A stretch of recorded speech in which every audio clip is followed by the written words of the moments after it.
Las carreteras, como ya lo hemos comprobado a lo largo de la historia de este programa, son escenarios de algunas de las historias más aterradoras que la gente puede contar. Y hoy vamos a comprobarlo. El relato con el que comenzaremos llegó a mí por una amistad en común, y en cuanto lo escuché, supe que tenía que pedir permiso para compartirlo con ustedes. Tiene lugar en La Rumorosa, una de las carreteras más peligrosas de México, una pendiente entre las montañas llenas de formaciones rocosas entre las ciudades de Tecate y Mexicali, en Baja California, llena de curvas extremadamente pronunciadas, difíciles de tomar hasta para los conductores experimentados, y corrientes de viento que se cuelan por los cañones y que pueden llegar a sacar coches de la carretera para terminar en el fondo de sus profundos barrancos. Cualquiera que visite el lugar puede pararse en uno de los múltiples descansos y mirar abajo para darse cuenta del cementerio de chatarra, que es testigo del peligro del lugar. Esta carretera es hogar de múltiples leyendas, de apariciones que sobre todo han visto traileros y choferes que atraviesan el lugar por la madrugada. Se cuentan incluso historias de avistamientos de objetos voladores no identificados y criaturas extrañas. Hay mucho que decir de este lugar, y algo puede ser cierto o no, pero de lo que estamos seguros, lo que yo puedo asegurarles, es que al estar ahí, te sientes rodeado de una energía difícil de explicar. Vámonos pues hasta La Rumorosa en Baja California y comencemos con los siguientes relatos de la noche.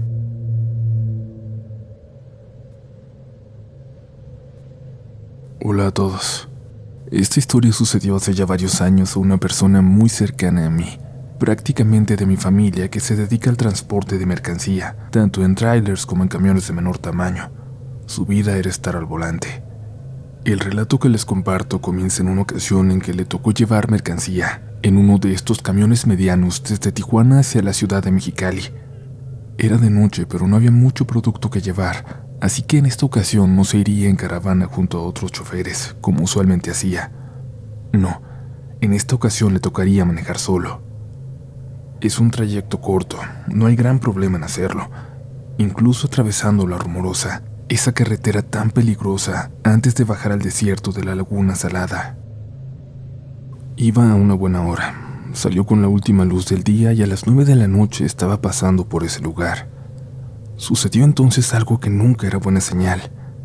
El camión empezó a cascabelear al bajar por las curvas de La Rumorosa y sabía que tenía que parar antes de seguir adentrándose más por ese camino tan peligroso, incluso con un vehículo en las mejores condiciones. Encontró un descanso donde se orilló para apagar su camión. Al darle una revisada se dio cuenta de que sería imposible continuar. No iba a llegar a Mexicali, así que llamó por radio para reportarse con sus compañeros.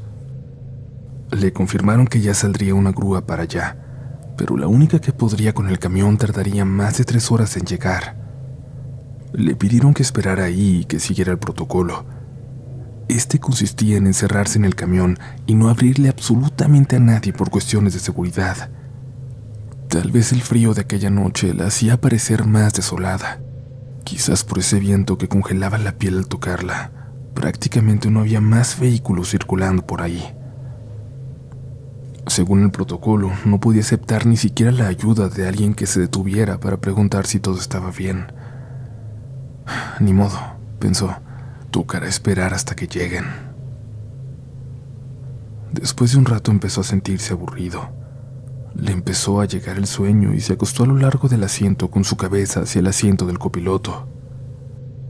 Quién sabe cuánto tiempo había estado dormido, arrullado por el sonido del viento bajando entre las rocas de esa montaña, cuando despertó cuando alguien le tocaba la ventana. Se incorporó rápidamente para ver recargada en ella a una señora, una viejita que le estaba hablando. Muchacho, ¿estás bien? ¿Estás bien? ¿Estás bien? ¿Estás bien? No lograba verle bien el rostro. Estaba muy oscuro allá afuera. La señora seguía tocando de forma muy insistente y él se puso en alerta. Le dio algo de miedo. Lo primero que pensó fue en tantas historias de compañeros asaltados que le había tocado escuchar. Y claro, eso podía ser una trampa. ¿Por qué estaba una señora de esa edad ahí, en medio de la montaña, en una noche como esa? Le dijo muy serio que no, que se fuera, que él estaba bien y no podía abrirle, que ya venía la ayuda, pero mientras lo decía, cayó en cuenta de que la señora no estaba pegada a la ventana ya, no estaba parada en el estribo del camión. No era un tráiler, pero el camión era de todas formas demasiado alto como para que alguien hubiera estado ahí asomado por la ventana. A esa altura, la señora debió haber sido muy alta. Esto le empezó a poner demasiado nervioso. El frío se empezó a sentir con más intensidad y él lo único que quería era que esta señora se alejara de ahí, por lo que bajó apenas un poco la ventana para que lo escuchara, para que se diera cuenta de que le estaba pidiendo que se fuera. Dice que apenas fue una rendija, ni siquiera un centímetro completo. Sin embargo, la señora al ver esto no se alejó. Al contrario, se acercó para meter los dedos por la ventana, por esa pequeña rendija que había dejado. El pobre conductor asustado se hizo hacia atrás y lo siguiente, lo que les voy a contar a continuación, no sabe bien cómo explicarlo. Aún hoy, no sabe si habrá sido el terror que sentía, si habrá sido solo su imaginación, pero vio que los dedos de la señora se alargaban como una rama que bajaba buscando el seguro de la puerta. Solo pudo llorar de miedo, un sentimiento que nunca antes había experimentado. Lloraba y se hundió en el otro extremo de la cabina del camión, pero sin siquiera pensar en salir corriendo, en bajarse. Cerró los ojos muerto de miedo. Escuchó un camión que le tocó el claxon, como suelen hacer cuando se encuentran a un compañero en carretera que puede necesitar ayuda, pero él no tuvo fuerza para abrir los ojos y asomarse, para correr hacia él y pedirle que se detuviera. Solo mantuvo los ojos cerrados esperando que todo fuera una pesadilla. No abrió los ojos hasta que escuchó una voz conocida en la ventana. Uno de sus compañeros se asomaba, horas después, y le hacía señas de que la grúa había llegado. Reaccionó. Salió de ese trance. No sabía cuánto tiempo había pasado. Se asomó para ver que todo fuera cierto. Y sí, su compañero iba con el conductor de la grúa. Los abrazó, les agradeció que estuvieran ahí. Les dijo que había pasado algo terrible, que una mujer, una anciana fantasmal había intentado entrar, que se lo había querido llevar. Los compañeros, algo incrédulos, intentaron calmarlo, como si en el fondo creyeran que se trataba solo de un mal sueño que tuvo en esa carretera solitaria. Decidieron seguir el camino hasta Mexicali para llevar el camión. Avanzaron despacio. Por ello, en una parada de descanso, ya en el desierto antes de llegar a Mexicali, decidieron detenerse un momento para fumar. En el lugar había varios traileros descansando. Saludaron pues varios eran conocidos. Como al llegar el conductor estaba pálido, los demás le preguntaron si todo estaba bien, si se había accidentado o algo así. No tuvo más remedio que contar lo que había ocurrido, lo que había visto en la carretera. El resto de traileros guardó silencio. Se vieron entre sí hasta que uno se atrevió a hablar. Entonces, tú eres el del camión que se quedó a media bajada. Es que hace rato estuvo aquí descansando un compañero que llegó muy asustado. Estuvo buen rato parado hasta que se pudo calmar para seguir su camino. Nos dijo que cuando venía bajando, vio a una mujer intentando meterse a un camión parado en un descanso. Una mujer muy alta, que tenía piernas como de cabra. El pobre solo pudo pitar y echarle las luces altas. La mujer lo volteó a ver y él aceleró a pesar de ir en bajada. No supo si se fue detrás de él, pero aceleró como si así fuera. Un señor que estaba aquí le dijo que era la bruja de la Rumorosa, pero nosotros nunca la hemos visto. Ese pobre conductor que la vio tan de cerca, y el resto, hombres duros que viven en carreteras, sintieron mucho miedo, pero no les impidió seguir circulando por ese lugar a la hora que fuera necesario, incluso en las madrugadas, aunque Eso sí, siempre con la mayor precaución y por ningún motivo parando en esos descansos después de la medianoche.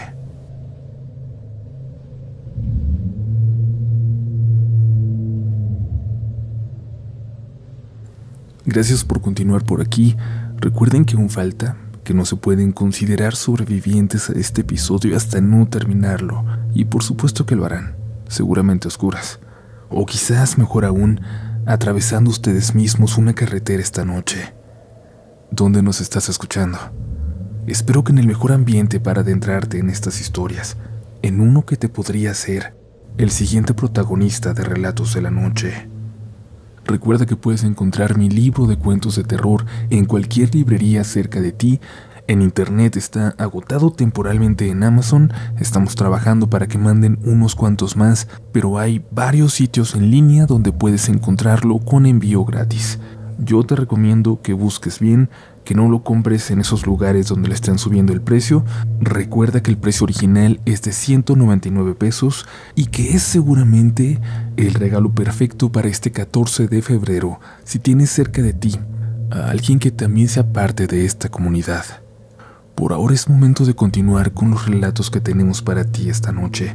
Y por cierto, ten mucho cuidado cuando se te sube el muerto.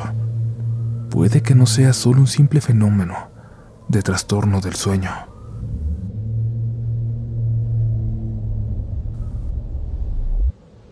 Hola comunidad, sigo muy nervioso. Lo que estoy a punto de contar sucedió hace apenas un par de horas. Son las 5 de la mañana. Estoy despierto. Escucho a mi hermana arreglarse ya para irse a la prepa.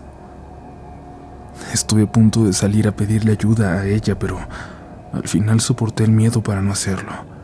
Se supone que soy yo el que la tiene que cuidar. Estamos solos en la casa. Mis papás se fueron a Puerto Escondido para tomar sus primeras vacaciones solos desde que yo recuerdo. Yo me tomé un semestre libre de la universidad por una cuestión de salud mental que me ha tenido muy débil los últimos 3 meses. Lo necesitaba para descansar. Aprovechando la casa sola, mi hermana invitó a una amiga suya a quedarse los últimos días aquí. Ayer, incluso, invitaron a 2 amigas más para ver películas y, creo, sin que yo me diera cuenta, se tomaron alguna cerveza. Obviamente no les dije nada. A mí también me tocó esa etapa de hacer cosas que no eran las más adecuadas para mi edad y no iba a ser yo quien la regañara. Además, sus amigas me caen muy bien. No son como las que tuvo antes, que eran muy mala influencia. Aquí supongo que ellas son las que siguen a mi hermana y que seguramente fue ella la que sugirió robarse esas cervezas de mi papá. Seguramente espera que cuando yo me dé cuenta las reponga. Ayer yo me salí temprano para dejarlas solas. Estuve toda la mañana en casa de un amigo y cuando llegué por la tarde me cambié para irme a jugar básquetbol por aquí a unas canchas que están cerca. Cuando entré, las amigas de mi hermana gritaron como si las hubiera asustado mucho. Una de ellas se apresuró como para esconder algo, y claro, yo hice como que no me di cuenta. Las saludé desde lejos. Después de hablar entre ellas, me dijeron que si podía ir un momento. Me acerqué para preguntarles qué necesitaba, pero no había terminado la oración cuando una de ellas me dijo: ¿Tú crees en los ángeles caídos? ¿Crees en demonios que están aquí? No supe qué responder. Solo les dije que soy creyente, no al pie de la letra, pero lo soy. Les dije que si eso existe, no están aquí en la tierra, sino en otro plano tal vez, en otro lugar, lejos de nosotros, y que así era mucho mejor. ¿Quieres hablar con uno?, dijo una de ellas mientras destapaba eso que habían escondido, una tabla ouija. Me dio un poco de risa. Creía que mi hermana ya estaba más grande y que su grupo de amigas era más maduro que para juntarse a jugar con una tabla, reunirse para asustarse y contar historias de fantasmas. Pero bueno, me reí de forma condescendiente y les pregunté si ellas ya habían podido hablar con uno. Una sonrió y me dijo que sí. Mi hermana la pellizcó como pidiéndole que se callara, y yo le pedí que por favor continuara, que me contara, que no le hiciera caso a mi hermana. A ver, dime, ¿con cuántos diablos has hablado hoy? Tu hermana no quiere que te diga, pero estuvimos intentando jugar por un buen rato sin resultados, hasta que ese ratito la tabla se cayó. Ya no estábamos jugando con ella, ya ni siquiera la estábamos tocando. Se cayó sola, como si nos hubiera hablado para que volviéramos a intentarlo. Todas pensábamos que alguna de las demás lo había hecho y que nos quería hacer una broma, así que empezamos a hacer preguntas que ninguna de nosotras pudiera responder. Y ahí es donde entras tú, me dijo la chica, pero yo no entendía de qué estaba hablando. Le pedí que me explicara, que me dijera dónde entraba yo. Es que mira, cuando le preguntamos cómo podíamos saber si estábamos hablando con un ente de verdad, le dijimos también que no queríamos que nos contaran nuestros secretos. Y entonces, esa cosa te mencionó a ti, dijo tu nombre, dijo que estabas a punto de llegar. Le preguntamos algo que solo tú pudieras saber y nos lo dijo. Y después llegaste tú, justo cuando nos había dicho que lo harías. Por eso nos asustamos. Ok. Bueno, ¿y qué les dijo de mí? ¿Qué les dijo que solo yo podía saber? Les pregunté. Ellas voltearon a ver a mi hermana, que hizo una cara como de, bueno, pues díganle si quieren. Dijo que tú ibas a conocerlo. Dijo que te veía dormir, que tú lo sabías desde hace mucho, que hacías como que no lo veías, pero que tú sabías que estaba ahí, en las noches, en tu cuarto. Cuando me dijeron eso me reí. Me sentí muy extraño, pero me reí. Les dije que no jugaran con esas cosas porque luego se iban a terminar asustando de verdad y me fui a mi cuarto. Y escuché que siguieron jugando hasta que mi hermana gritó que ya lo dejaran, ya bastante molesta. Eso fue casi una hora después de que me había metido a mi cuarto.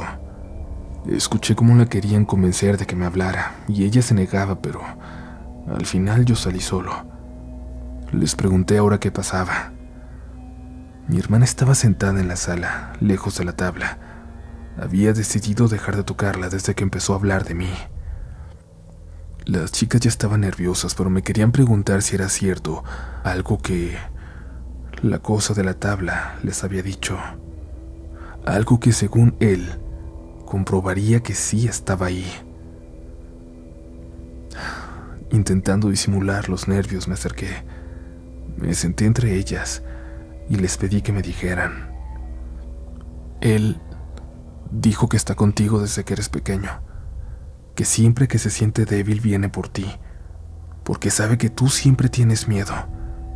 Y dijo que la semana pasada lloraste mucho una noche, cuando no te podías dormir, que estaba en la silla que tienes en tu cuarto, y de ahí te estaba viendo. Esas palabras me aterraron, pero no lo hice notar. Quise fingir una carcajada, que pensaran que eso me había puesto llorosos los ojos, y no el miedo que estaba sintiendo con lo que me acababan de decir. Me levanté y me preparé algo de cenar. Quise ocultar que me temblaba la mano, pero era cierto. Lo que me dijeron era cierto. La semana pasada tuve una noche difícil, de mucha ansiedad, y empecé a llorar. No hice ruido, solo lloraba mucho en silencio. Y estoy seguro que mi hermana no se dio cuenta porque ya ni siquiera estaba en la casa. Además, lo que dijeron de la silla también era cierto. Tengo una en la esquina de mi habitación que siempre tiene ropa encima. Por más que intento ordenar, siempre la vuelvo a usar como mueble y le voy poniendo ropa encima hasta que se hace un montón. Esa noche, por primera vez en mucho tiempo, creí ver que la ropa tomaba la forma de alguien que me observaba. Desde niño tuve esa sensación cuando me despertaba en la noche, cuando veía la esquina más oscura de mi cuarto. Siempre sentía que había alguien ahí, viéndome. Fue una sensación que trabajé mucho para poder olvidar, pero ahora ya no sabía qué pensar. Lo peor fue el sueño que tuve anoche. Me veía a mí mismo acostado en la cama. Yo estaba en el techo sin poder moverme. Vi como alguien entró en la habitación. Algo que parecía un hombre desnudo, de color rojo, casi negro, y con cuernos. Les juro que con cuernos. Vio mi cuerpo acostado. Luego fue a sentarse en la silla en la esquina de mi cuarto. Tiró la ropa que estaba ahí y se sentó. Subió los pies a la silla, dobló las rodillas y se las abrazó.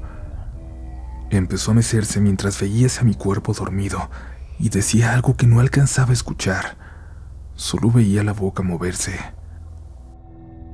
Yo tuve más miedo del que pude soportar, muchísimo, y de repente volteó. Volteó a verme a mí, flotando en el techo. Me miró directamente y sentí cómo caía en mi cuerpo, como si cayera de un precipicio en el sueño. Salté de la cama y sin ver a la esquina salí corriendo para llegar hasta la cocina. Prendí todo. Pensé en despertar a mi hermana, pero no. Mejor tomé mi computadora y me puse a escribir. Y aquí estoy ahora, escribiendo. Mi hermana ya se levantó. En un rato se irá a la escuela. No sé dónde dejaron la ouija. Espero que se la hayan llevado de aquí porque voy a estar solo toda la mañana. ¿Saben qué es lo que más miedo me da? Tengo que ir a mi cuarto. Tengo que ver si la ropa de mi silla está tirada. Voy para allá.